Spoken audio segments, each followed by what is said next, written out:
Sa video na ito ay pag-uusapan po natin ang isang napakalaking development dito sa mundo ng crypto. May bagong pahayag po ang pinakamalaking asset manager sa buong mundo na si BlackRock. At isa po sa mga binigyang pansin niya ay ang legal battle ni Ripple. Ang kumpanyang nasa likod ni XRP at yan po ay laban sa SEC or US Securities and Exchange Commission ang binigyang pansin ni BlackRock. Hindi po ito basta-bastang balita. Kasi kapag isang higanting institution gaya po ni BlackRock ay nagpakita ng interes sa kaso ni Ripple, ibig pong sabihin nito ay may malalim at seryosong epekto ito sa buong crypto industry. Kaya kung isa ka pong Pinoy crypto trader o investor, dapat mo pong maintindihan kung bakit po ito mahalaga at ano ang posibleng mangyari kay XRP kapag tuluyan ng nanalo si Ripple sa kaso. Ayan. Pero bago po tayo magpatuloy ay pakibasa na lamang po muna ang disclaimer dito sa ibaba ng ating screen. Ayan, simulan po natin sa kung ano ba ang kasong kinakaharap ni Ripple mula sa SEC. Para po sa mga hindi pa nakakaalam ito. Ayan, balikan po natin ang pinagmulan ng lahat. Noong December 2020, sinampan po ng kaso ng SEC si Ripple at ang ilang executives nito. At ang paratang ay ang pagbebenta raw ng XRP ay isang unregistered securities offering. Sa madaling salita ay pinaniniwalaan ng SEC na sa XRP ay isang klase ng investment na dapat ay dumaan sa kanilang regulasyon. Dahil sa kasong ito ay bumagsak po ng husto ang halaga ni XRP. Mula po sa market capitalization na lampas $100 billion ay bumagsak po siya sa mas mababa. Yan, or bumagsak po siya sa $10 billion. Isang napakalaking pagbagsak na ikinabahala ng buong crypto community. Ngayon ay ito po yung pinakamalaking tanong. Bakit nga ba pinansin ni BlackRock itong si Ripple?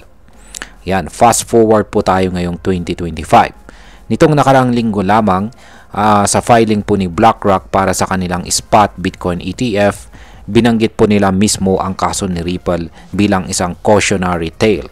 Ang ibig sabihin nito ay ginamit nila ang kaso bilang babala sa kung paano po maaring maapektuhan ang value ng isang digital asset kapag nakialam ang mga regulators gaya ng SEC. Hindi lang basta binanggit si XRP. Detalyado po nilang sinabi kung paano bumagsak ang market value nito dahil sa legal action. At kapag isang $11 trillion na kumpanya gaya ni BlackRock ang nagsalita po ng ganito, hindi ito basta hype. Ibig sabihin ay binabantayan po nilang mabuti kung ano ang kahihinatnan ng kasong ito. Ngayon ay ano naman po ang posibleng kahihinatnan ng kaso? Ayon po sa mga legal analyst, inaasang magkakaroon na ng final decision sa third quarter ngayong taong 2025. May mga early indicators na pabor kay Ripple ang magiging desisyon lalo na't hindi pinayagan ang unang joint motion para sa settlement ng parehong panig.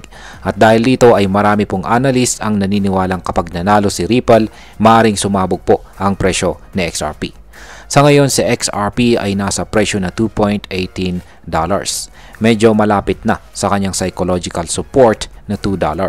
Ibig pong sabihin nito ay maraming trader at investor ang patuloy na nag-iipon ng XRP sa ganitong presyo dahil naniniwala silang tataas pa ito.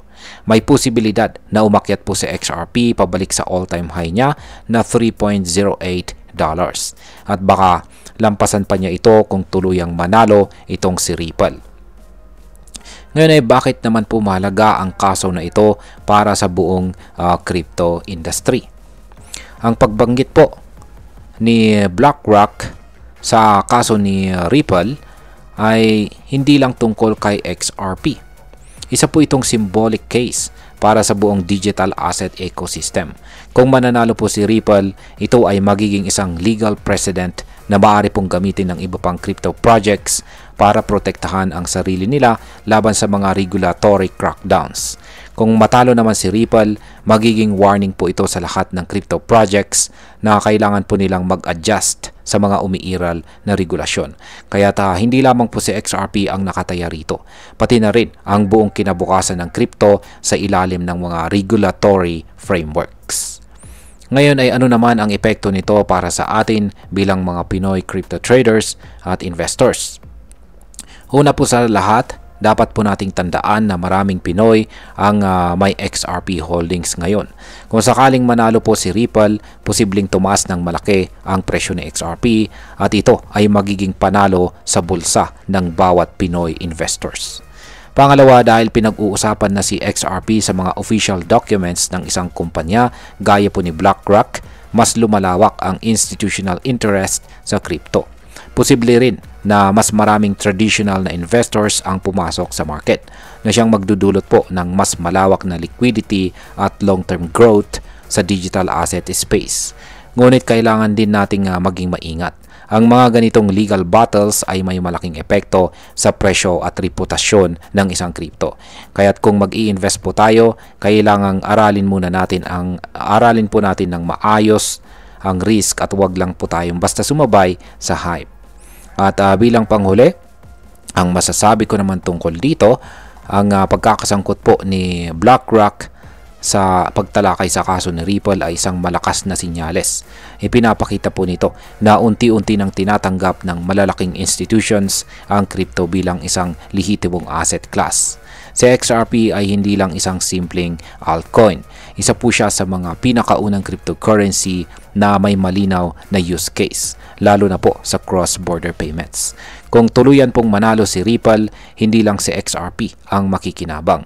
Pati po buong crypto ecosystem ay posibleng magkaroon ng mas malinaw na regulasyon, mas maraming investors at mas matatag na kinabukasan. Pero syempre, habang hindi pa tapos ang kaso, dapat maging mapagmatsyag po tayo. Ang crypto market ay mabilis pong magbago at ang isang balita lamang ay pwede pong magpabago ng presyo sa loob ng ilang minuto. At ayan, hanggang dito na lamang po tayo sa video na ito mga ka-crypto. Marami pong salamat sa panunood. Ingat po tayo lagi at God bless po sa ating lahat.